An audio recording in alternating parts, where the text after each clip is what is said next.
There are paintings that show beauty, and there are paintings that confess sin. Caravaggio's Salome with the head of John the Baptist is not just a biblical story. It is a mirror of guilt, desire, and the human soul at its breaking point. A young woman holds the head of a man she never touched, yet his blood stains her forever. She does not scream. She does not cry. Her face is calm, almost tender, as if death itself were an act of seduction. And behind her, in the shadows, Caravaggio paints something more dangerous than murder. He paints himself. Michelangelo Merisi de Caravaggio was a genius and a fugitive. He lived as he painted, violently, passionately, without restraint. He fought in taverns, loved in darkness, and ran from the law after killing a man in a duel. When he painted Salome, he was hiding, exhausted, hunted, desperate. He knew his death was close.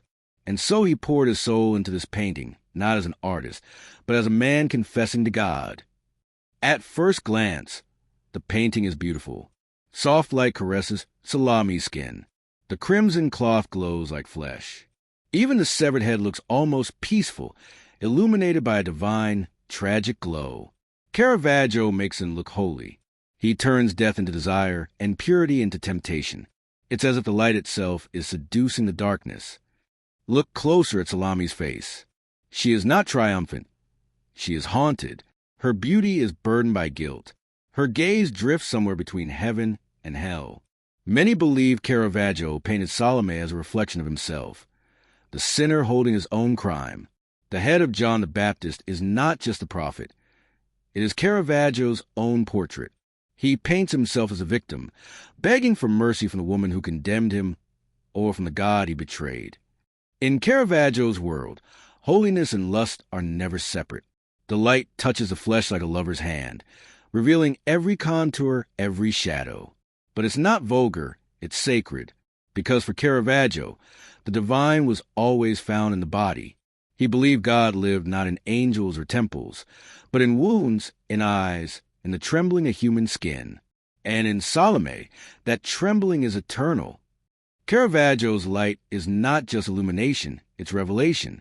It falls like judgment, exposing what the soul wants to hide.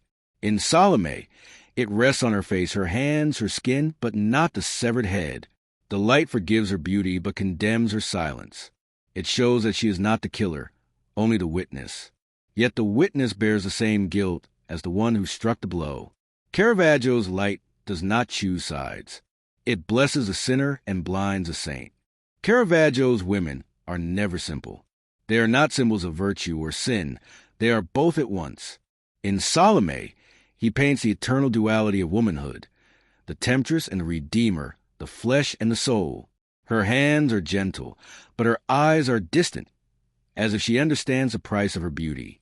Her gaze is neither proud nor ashamed. It is resigned. Caravaggio makes us wonder, is she the victim of man's desire or its master?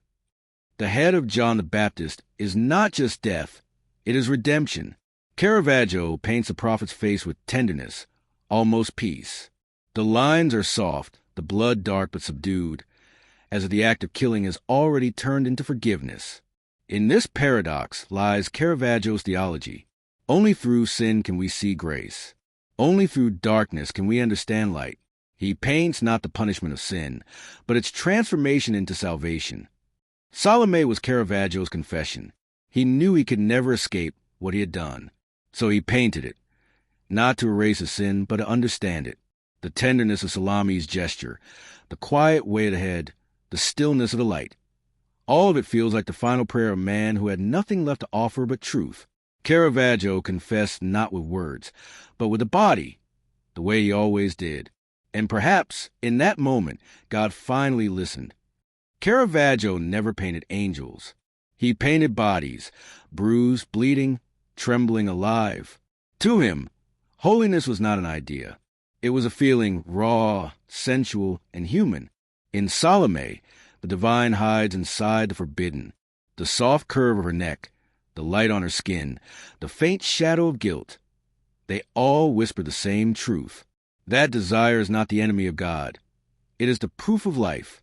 Caravaggio's God is not in heaven. He is in the touch, the pain, the pulse. Salome does not speak. Her silence is louder than a scream. She holds death in her hands, but her expression is unreadable. Sorrow, guilt, ecstasy, or emptiness. That silence terrified the church. For centuries, Salome was condemned, a symbol of female sin. But Caravaggio gave her something they feared most: power. He painted a woman who does not repent. She simply exists between desire and redemption, beauty and death. And in that stillness, she becomes divine. There is something uncanny about Salome. The severed head looks almost alive, the mouth half open, as if ready to speak. It is not the face of the condemned. It is the face of the artist. Caravaggio offers himself to judgment.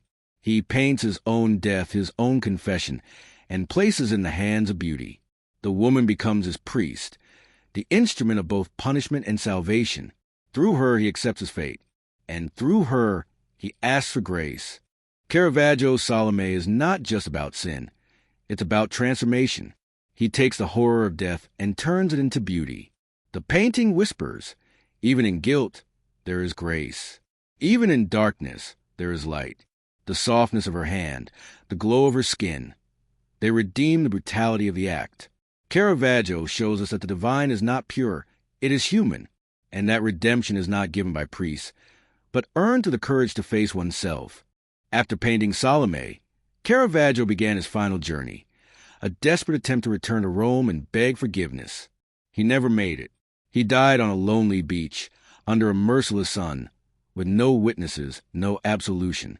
But perhaps he didn't need one, because in Salome, he had already confessed. Every brushstroke is a prayer. Every shadow is a cry for mercy. He found peace not in the church, but on the canvas. Caravaggio's genius was not in painting beauty, but in revealing the holiness of the body. He made the sacred erotic and the erotic sacred. To him, the body was the first temple, and desire its hymn. That's why his art still unsettles us. It touches the part of the soul where love and sin are the same heartbeat.